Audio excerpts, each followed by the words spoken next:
நில்லுடா. நீ காரி துப்புற அளவுக்கு எந்த காரியத்தையும் நான் பண்ணல.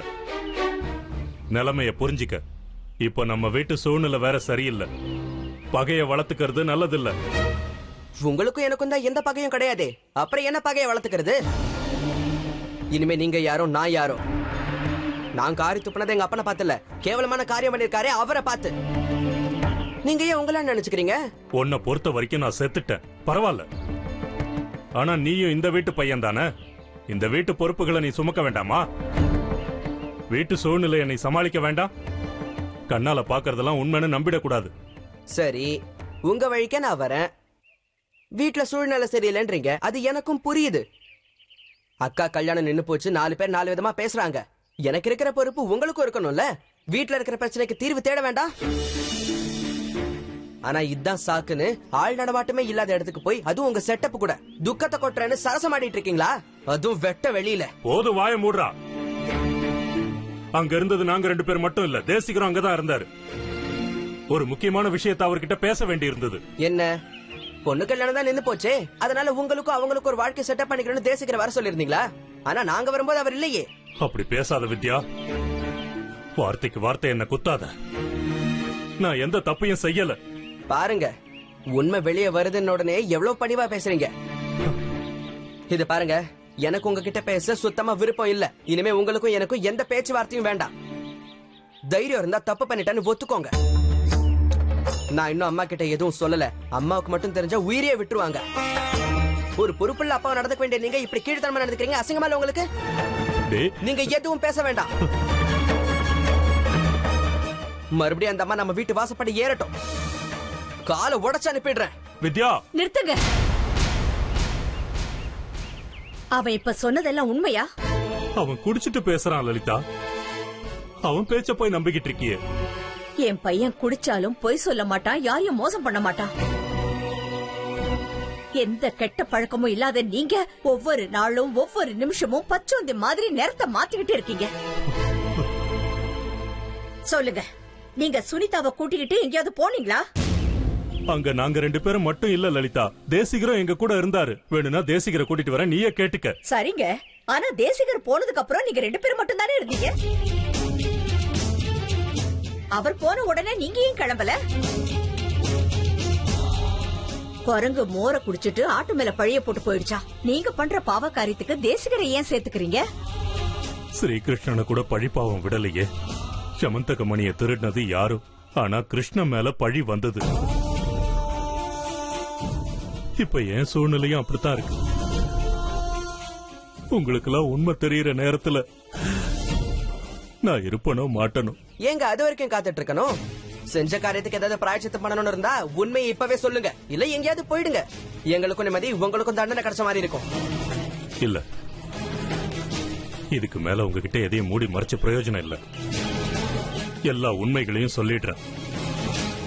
நீங்க என்ன சந்தேகப்படுறதும் அதனால நான் அவமானப்படுறதும் எல்லாத்தையும் இதோட முடிச்சுக்கிறேன். சொல்றேன்.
கையில கற்பூரத்தை வச்சிருக்கேன். அந்த அம்மன் மேல சத்தியம் பண்ணி சொல்றேன்.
உங்களால சொல்ல முடியலல்ல?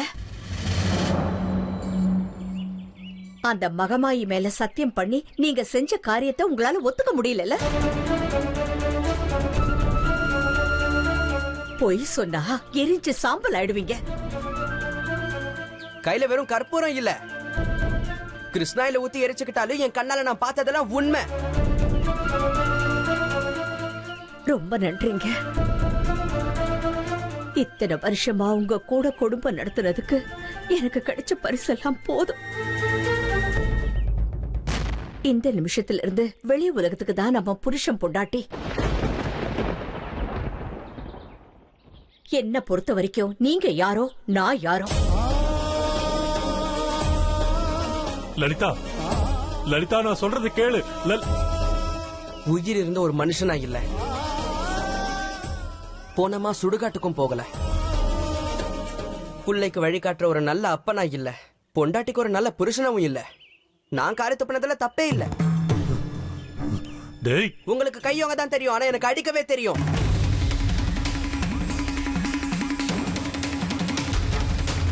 ஆனா உங்க மனசு ஒரு சாக்கடை, நாரி போன உடம்பு. சாக்கடையில கல்லெறிஞ்சா அசிங்கம் எங்களுக்கு தான். வித்யா, சும்மா கையோங்கிறத நிறுத்து. இன்னும் ஒரு தடவை கைய வாங்கினாலும் நான் என்ன பண்ணுவேன்னு எனக்கே தெரியாது. இன்னொரு விஷயம், நான் இன்னும் குடிக்கல, ஆனா இப்ப போய் குடிச்சிட்டு வர போறேன்.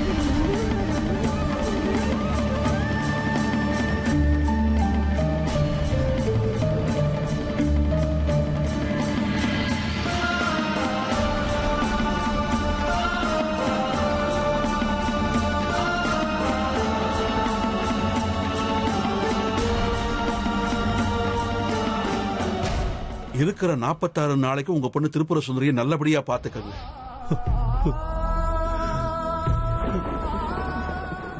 அவ மனசு சந்தோஷப்படுற மாதிரி எல்லாத்தையும் பண்ணுங்க.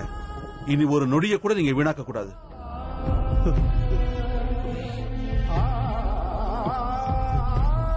அவளை இருக்கிற வரைக்கும் சந்தோஷமா வச்சு அவளை நல்லபடியா இந்த உலகத்திலிருந்து அனுப்பி வைங்க.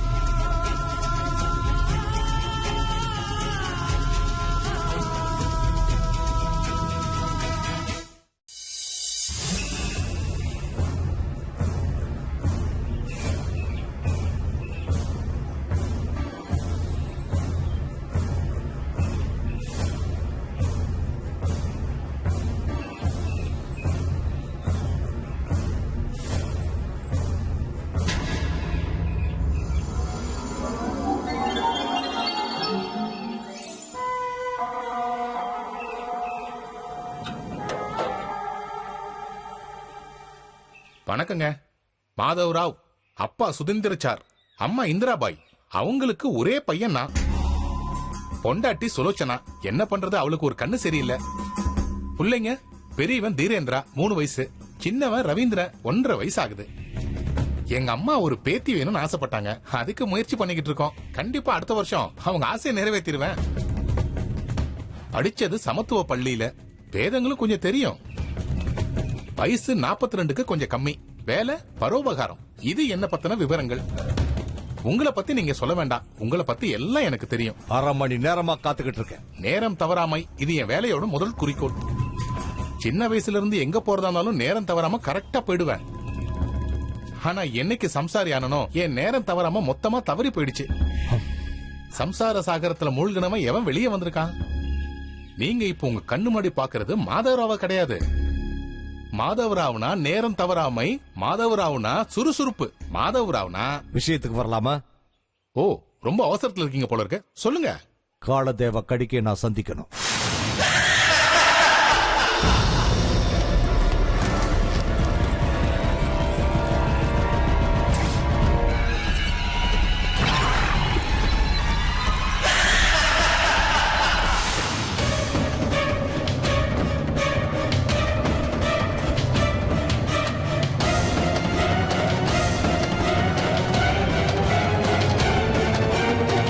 பெரிய மந்திரவாதி, ஞானி, பைத்தியம், கிறுக்கு. ரொம்ப கஷ்டம். நான் இப்ப இந்த வேலையெல்லாம் விட்டுட்டேன். எனக்கு இப்ப எல்லாமே சாத்வீக மார்க்கம், சாதாரண வாழ்க்கை. வேற யாரையாவது போய் பாருங்க. என்னால இந்த வேலையை செய்யவே முடியாது. உங்களை தவிர வேற யார் மூலமாவும் அவரை சந்திக்க முடியாதுன்னு சொன்னாங்க. அப்படியா சொன்னாங்க? அந்த அளவுக்கு நான் தகுதியானவன்னு ஜனங்க நினைக்கிறாங்களா? முதல்ல என் பொண்டாட்டி கிட்ட சொல்லணும். எப்பவும் திட்டிக்கிட்டே இருப்பா, நீ எதுக்கும் தகுதியானவன் இல்லன்னு சொல்லிக்கிட்டே இருப்பா. சொல்லுங்க, கடிக்க கிட்ட என்ன வேலையாகணும்? எனக்குன்னு ஒரு லட்சியம் இருக்கு, அதுக்கு சில தடைகளும் இருக்கு. அதையெல்லாம் அவர் போக்கி கொடுக்கணும். அவன் ரொம்ப திமிர் பிடிச்சவன். விருப்பம் இருந்தாதான் பாப்பான், இல்லனா யாரு என்ன ஏதுன்னு எதுவும் பார்க்க மாட்டான். பாய்க்கு வந்தபடி திட்டி அனுப்பிடுவான். அவன் திட்டுற கெட்ட வார்த்தை எந்த அகராதியிலும் நம்ம படிச்சிருக்க மாட்டோம். வேலையில போற ஓனானத்துக்கு உடம்புல விட்டுக்கிட்ட மாதிரி அவன் சவகாசம் விடவே விடாது. என்ன ஆனாலும் பரவாயில்ல, நான் அவரை சந்திச்சே ஆகணும். அங்கன கட்டிக்கிட்டு வந்திருக்கீங்க போல இருக்கு. ஆனா இந்த மாதிரி காரியத்தை திரும்ப பண்ண மாட்டேன்னு என் பொண்டாட்டி சுலோச்சனா கிட்ட சத்தியம் பண்ணி கொடுத்திருக்கேன். தெரிஞ்சா ரொம்ப வருத்தப்படுவா. இப்ப என்ன பண்றது? தயவு செஞ்சு முடியாதுன்னு சொல்லிடாதப்பா, ஒத்துக்கோ. இப்போ உங்களுக்காக நான் கொடுத்த வாக்க மீறியே ஆகும். அழகா 2 குழந்தைய பெத்து கொடுத்த பொண்டாட்டி கிட்ட போய் சொல்லணும். எந்த வேலையை செய்ய மாட்டேன்னு சத்தியம் பண்ணணும், அந்த வேலையை இப்ப செய்ய சொல்றீங்க. இப்படி விருப்பமே இல்லாத வேலையை நான் செஞ்சு முடிக்கணும்னா அதுல எனக்கு ஏதாவது விஷயம் இருக்கணும்ல? என்ன வேணுமோ கேளு, நான் உனக்கு செய்யறேன். இந்த காலத்துல எல்லாரும் சந்தோஷமா வாழணும்னா அதுக்கு ஒரே விஷயம் தான் தேவைப்படும்.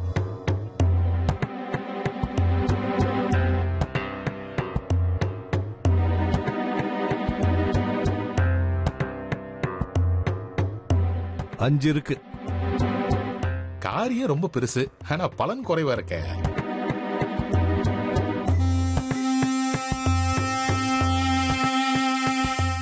பத்து. லட்சியம்னு சொல்றீங்க, ஆனா இவ்வளவு சிறுசா யோசிக்கிறீங்களே.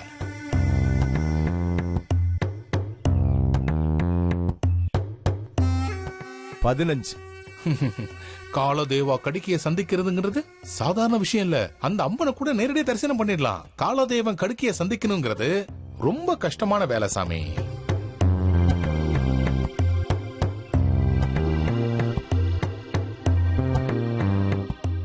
இருபது இருக்கு. இப்ப சமீபத்துல எங்க அம்மாவுக்கு ரொம்ப ஆரோக்கியம் பாழாகிட்டே இருக்கு. இரும்பல், நெஞ்சு வலின்னு ரொம்ப அதிகமாகிட்டே இருக்கு. வைத்தியருக்குன்னா அவர் பாட்டுக்கு மருந்து மாத்திரன்னு எழுதி கொடுத்துட்டு போயிட்டே இருக்காரு. வாரத்துக்கு ஒரு தடவை அவங்கள ஹாஸ்பிட்டல் கூட்டு போனது இருக்கேன், அதுவும் பட்டணத்துக்கு.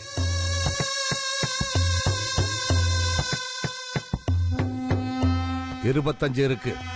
நான் பணத்துக்காக வேலை செய்யறவன் கிடையாது. ஆனா என்ன பண்றது, சம்சார சாகரம் விழுந்து கரை சேர்றவன் அமர. உதர நிமித்தம் பகுக்ருத வேஷம். பாழா போன வயிறே உன்னால நான் கெட்டேன். பெரிய பையன் தீரேந்திர ஒரு நிலைமைக்கு வந்துட்டானா சன்னியாசம் வாங்கிடலான்னு இருக்கேன். மடத்துல சாமி கிட்ட கூட பேசிட்டேன். எப்ப வேணாலும் வாடா மாதவா, காஷாயம் உனக்காக காத்துக்கிட்டு இருக்குன்னு சொல்லிட்டாரு. சன்னியாசம் தான் சுகம், சம்சாரம் கடலு. அவரை எப்ப சந்திக்கலாம்?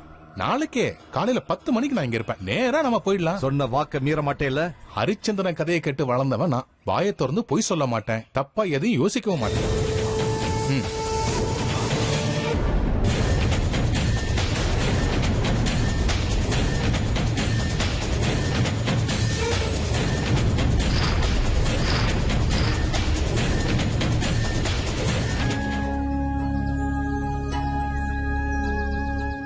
அம்மா,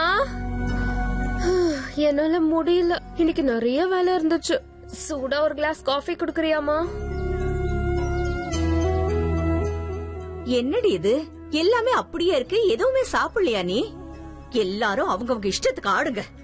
அம்மா அம்மா, எனக்கு இன்னைக்கு பசிக்கவே இல்லம்மா. என்னம்மா இது? ஏன் கண்ணெல்லாம் செவந்து இருக்கு? வெங்காயத்தை நறுக்குனா அப்படித்தான் இருக்கும். வெங்காயம் நறுக்குனா கண்ணுல தண்ணி வரும். கண்ணு ஏன் செவந்து போகுது? முதல்ல கண்ணுல இருந்து கண்ணீர் வரும், அதுக்கப்புறம் கண்ணு செவந்துடும். வித்யா மறுபடியும் எடகுடமா ஏதாவது பண்ணணும். இந்த வீட்டுல எல்லாரும் அவங்க இஷ்டத்துக்கு இருக்காங்க. யார் யார் பேச்ச கேக்குறாங்க? ஆளுக்கு ஒரு பக்கம் போனா நான் என்ன பண்றது? நான் டிஃபன் சாப்பிடலன்றதுக்காக இப்படி எல்லாம் குத்தி பேசாதம்மா. பின் என்னடி, காலையிலயும் டிஃபன் சாப்பிடல, கொண்டு போன டிஃபன் பாக்ஸையும் அப்படியே கொண்டு வந்துட்டேன். நாள் பூரா பட்னி கடந்தா என்ன அர்த்தம்?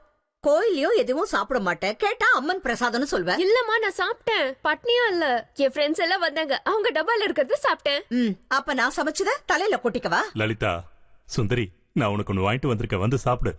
இப்பெல்லாம் வீட்டு சாப்பாடு யாருக்கும் பிடிக்கிறது இல்ல, வெளிய சாப்பாடு தான் பிடிச்சிருக்கு.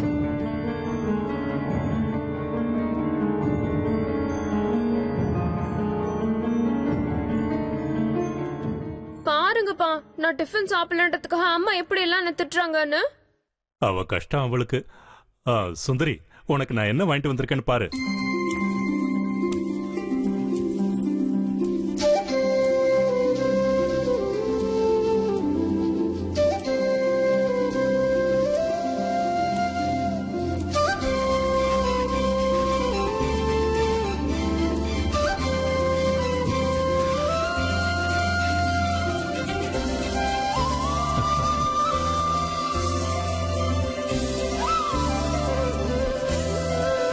சாப்பிடுமா.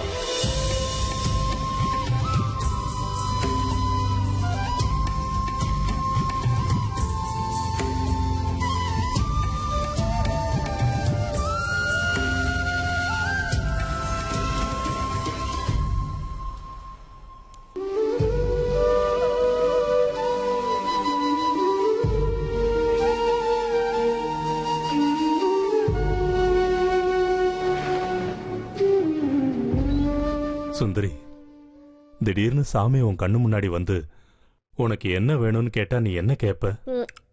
முதல்ல எனக்கு சாமி மேல நம்பிக்கையே இல்ல. ஒருவேளை நீங்க சொன்ன மாதிரி ஏதாவது நடந்தா அந்த ராட்சசிய 3 வேளையும் ஓயாம திட்டத்துக்கு சக்தி கொடுன்னுவேன். விளையாடக்கூடாதும்மா. இப்ப நானே சாமியா வந்தா? நீங்க வந்தாலும் அதான், உங்க அப்பா வந்தாலும் அதான். எனக்கு இருக்க வேண்டியதில் இது மட்டும்தான். ஒரு ஜென்மத்திலேயாவது அவளை தூக்கடிச்சு தீரணும், பழி வாங்கி தீரணும். சரி, அந்த சாமி விஷயம் எதுவும் வேண்டாம், விடு. வாழ்க்கையில உனக்கு ரொம்ப ஆசையான விஷயம் எதுன்னு சொல்லு. அதான் சொன்னனே, அதுதான் என் வாழ்க்கையில மிகப்பெரிய ஆசை. ஆமா, இன்னைக்கு என்ன திடீர்னு இத்தனை கேள்வி கேக்குறீங்க? இன்னைக்கு நான் கல்யாணம் பண்ணிக்கிட்டு வேற வீட்டுக்கு போற மாதிரி. அதான் கல்யாணமே நின்னு போயிடுச்சுல. கல்யாணம் இப்போ நின்னு போச்சு. ஆனா என்னைக்கு இருந்தாலும் நீ எங்களை விட்டு போக போறவ தானே. அதனாலதாம்மா கேக்குறேன். இப்ப நீங்க நான் கேட்காமலே இதை வாங்கிட்டு வந்து கொடுத்தீங்களா? இப்படி பண்ணா எனக்கு பிடிக்கும். தூக்கம் வராம நான் கஷ்டப்படுறப்போ உங்க மடியில படுக்க வச்சு கதை சொல்லி தூங்க வைப்பீங்களா? அது எனக்கு ரொம்ப பிடிக்கும். எனக்கு பசிக்கவே இல்லைன்னு சொல்லும் போது எதையாவது சொல்லி ஊட்டி விடுவீங்களே, அது எனக்கு ரொம்ப பிடிக்கும். இந்த மாதிரி சின்ன சின்ன விஷயங்கள் எனக்கு பிடிக்கும்பா. இதெல்லாம் எப்போ நடக்கிறது தான், விடு. இதெல்லாத்தையும் தவிர உனக்கு இதுதான் வேணும்னு ஏதாவது ஆசை இருந்தா சொல்லு. இது பார், உனக்கு ஜாங்கிரின்னா ரொம்ப பிடிக்கும் தானே? அது எனக்கு தெரியும், நான் வாங்கிட்டு வந்தேன். இந்த மாதிரி உனக்கு வேற என்னெல்லாம் வேணும்னு தோணுதுன்னு சொல்லு. வேற அப்பா, என் கல்யாணத்துக்கு முன்னாடி ஒரு நல்ல பட்டு புடவையை கட்டிக்கிட்டு என் ஃப்ரெண்ட்ஸ் முன்னாடி போய் காட்டிட்டு வரணும்னு எனக்கு ரொம்ப ஆசை. சின்ன வயசுல இருந்தே பாட்டி அம்மா கட்டின பழைய புடவைகளை கிழிச்சு அதுல பாவாடை தவணி கட்டியே பழக்கமாயிடுச்சு. புதுசுன்னு நான் எதுவுமே போட்டது இல்ல. இதுல பட்டு புடவை வாய்ப்பே கிடையாதுல. அதிக வேலை இருக்கிற பட்டு புடவையே என்னால இந்த ஜென்மத்துல காட்ட முடியாது. சரி விடுங்க. அப்பா, ஜாங்கிரி ரொம்ப நல்லா இருக்குப்பா.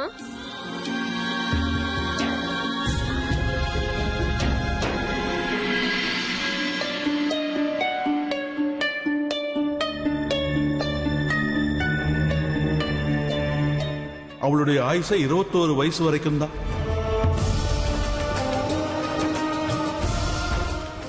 இருக்கிற 46 நாளைக்கு உங்க பொண்ணு திரிபுர சுந்தரியை நல்லபடியா பாத்துக்கணும். அவ மனசு சந்தோஷப்படுற மாதிரி எல்லாத்தையும் பண்ணுங்க. இனி ஒரு நொடியை கூட நீங்க வீணாக்க கூடாது.